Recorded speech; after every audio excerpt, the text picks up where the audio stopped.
ඔයා ස්ථාවර තැන්පතු බලන්න ආපු යාළුවෙක්ද?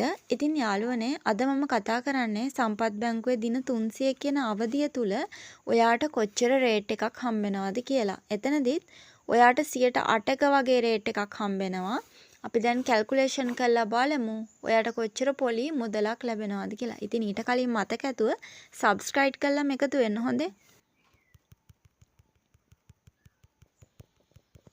හරි යාළුවනේ මම දැන් ඇවිල්ලා ඉනවා කැල්කියුලේෂන් ඇප් එකට. අපි බලමු අද දවසේ සම්පත් බැංකුවේ දින 300ක වගේ ඔයා ස්ථාවර තැන්පතුවක් දැම්මොත් ඔයාට කොච්චර පොලියකට ලබා ගන්න පුළුවන්ද කියලා.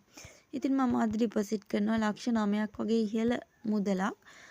මේ මුදල ඩිපොසිට් කරාට පස්සේ ඔයාලට රේට් එක දීලා තිනවා සම්පත් බැංකුවේ 108ක වගේ රේට් එකක්. එතකොට 108ක වගේ ඉන්ට්‍රස්ට් රේට් එකක් දුන්නාම 108ක වගේ ඉන්ට්‍රස්ට් රේට් එකක් දුන්නාම රුපියල් 72000ක් හම්බෙනවානේ. ඉතින් අපි මේක 365න් බෙදනවා. එක දවසකට රුපියල් 197ක් ලැබෙද්දී අපි බලමු දවස් 300කින් මේක ගුණ කරලා ඔයාට කොච්චර ලැබෙනවද කියලා. ඉතින් ඔයාට රුපියල් 59178ක වගේ ඉහළ පොලියකට යන්න හැකියාවක් තියෙනවා සම්පත් බැංකුව ඇසුරෙන්. ඉතින් අපි හිතමු දැන් ලක්ෂ 7ක් වගේ ඩිපොසිට් කරන කෙනෙක්ට කොච්චර පොලි අනුපාතයකට යන්න පුළුවන්ද කියලා.